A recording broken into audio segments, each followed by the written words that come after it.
हम सब इस किसान भवन के प्रांगण में इकट्ठे हुए हैं क्योंकि गत दिवस बाबा साहब भीमराव जी का परिनिर्वाण दिवस था 6 दिसंबर को। बाबा साहब को हम सब बड़ी बारीकी से समझते भी हैं, उनको पढ़ा भी हमने, उनके विषय किस प्रकार के रहे हैं, खास करके हमारे शूद्रों के लिए।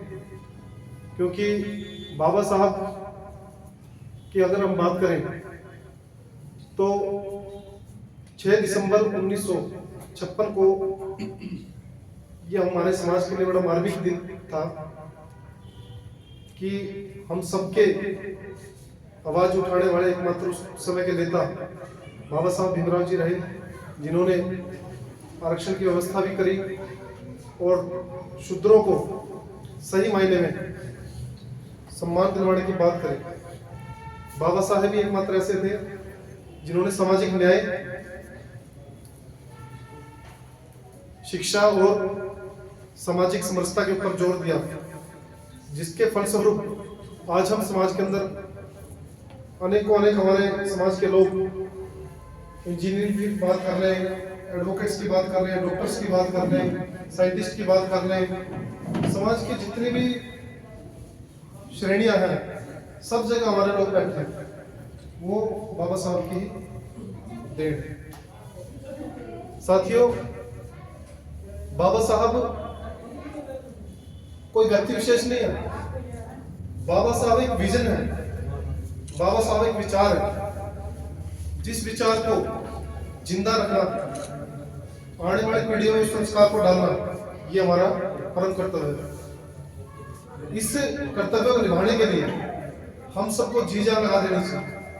और बधाई के पात्र है ये शहीद भगत सिंह युवा संगठन के कार्यकर्ता, जिन्होंने ऐसी पहल करी और बाबा साहब के परिनिर्वाण दिवस के उपलक्ष्य में मुझे यहाँ बुलाने का, यहाँ पर उनके ऊपर बोलने का अवसर मिला। इनका मैं सदैव आभारी रहूंगा सभी भाइयों का। इनके लिए एक बार आप जोरदार तालियां बजाएं। वंदनीय साथियों, बाबा साहब को तो हम सब जानते हैं, उनकी नीतियां क्या थी हमारे लिए, इस देश के लिए। अकेले शूद्र की बात नहीं, समाज में 4 वर्ण हैं, हमें जाति अवस्था में ना पढ़ करके हमें वर्णों में ध्यान रखना चाहिए। क्योंकि पंचायत जो है, मैं उस दिन ही बात कर रहा था आपसे, पंचायत का मतलब यहाँ कितने लोग बैठे जिनको पता हो पंचायत का असली मतलब क्या है? पंचायत का जो पंच परमेश्वर बोलते हैं, वो किस प्रकार बने, वो व्यवस्था कैसे बनी, पता? सम्मानित करें क्या तो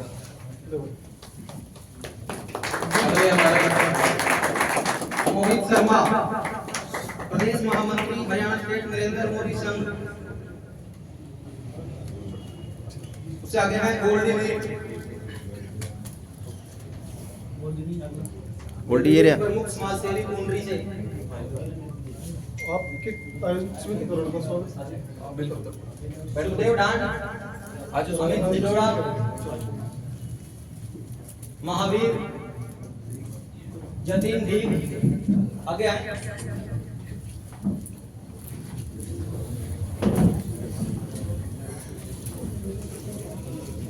जतिन जी ठीक। शहीद भगत सिंह युवा संगठन के प्रदेश सचिव हैं हमारे पास नवदीप सिंह। नवदीप जी आगे आए। पहुंचे हैं, किस उपलक्ष्य में पहुंचे हैं?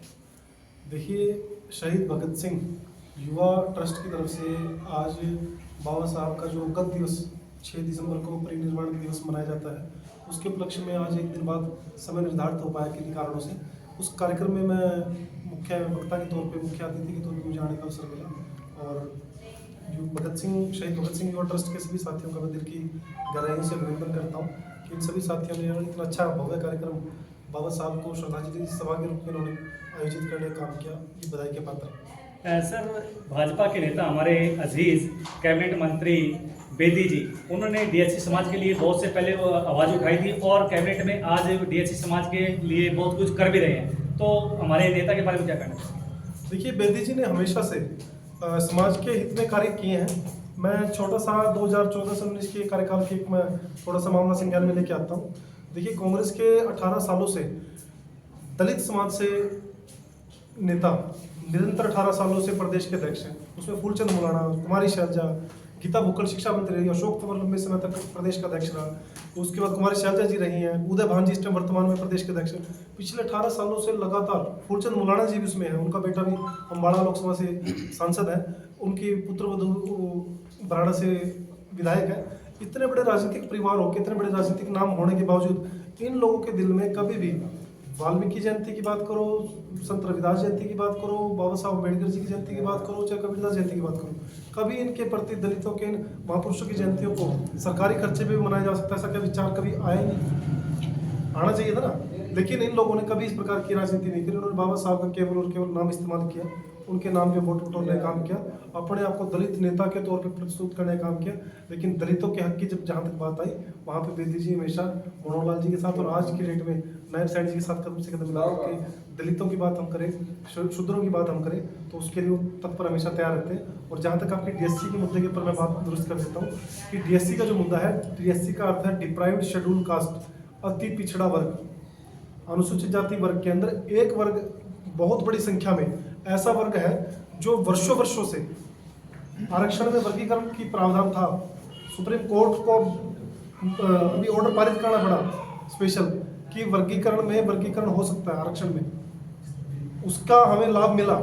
इसके अंदर हमारी 53 जातियां शामिल हैं। बेदी जी ने 53 जातियों के लिए पहले तो 2020 में उन्होंने शिक्षा में, एजुकेशन में वर्गीकरण करवाया। क्योंकि मैं आपको मामला इसमें एक और बड़ी बारीकी से अगर बात की जाए तो हुड्डा ने बड़ी सोची समझी साजिश के तहत गीता भुक्कड़ के कहने पर, फूलचंद मुलाना के कहने पर, अशोक तंवर के कहने पर, और उस टाइम पे जो उस टाइम के विधायक थे और कुमारी शैलजा सांसद थी, इन सब के दबाव में, क्योंकि ये उस टाइम पे 11 विधायक होते थे और कुमारी शैलजा सांसद होती थी, उधर से अशोक तंवर सांसद होता था, इन सब के दबाव में आकर के हुड्डा ने और अन्य जातियों DSC वर्ग की जातियों को वर्ग लाने का काम किया और ये कह करके अपना पल्ला चढ़वा लिया कि आप जाकर के हाई कोर्ट में लड़ो, मैं आपकी वहाँ पे वकील भेजूंगा, आप सुप्रीम कोर्ट में लड़ाई लड़ो, मैं आपका वकील वहाँ पर पैरवी का वकालत करने का काम करूंगा। लेकिन वहाँ से निकलना कुछ नहीं था, क्योंकि कोर्ट में तारीख पे तारीख लगती रही। और अभी करंट रिसेंटली जैसे ही सरकार बननी थी भाजपा की, इससे तुरंत जस्ट पहले सुप्रीम कोर्ट का ऑर्डर आया और उसके अंदर हुड्डा ने क्या चाल चली, वो सिर्फ नौकरियों के ऊपर प्रतिबंध था।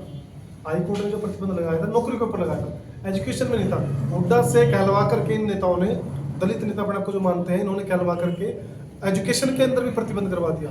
यानी कि हमारी जो 53 जातियां जो थी, अति पिछड़े वर्ग के जो लोग थे, उनके 53 जातियों की इतनी बड़ी तादाद, इतनी बड़ी संख्या, उनका गला घोटने का इन लोगों ने काम करा।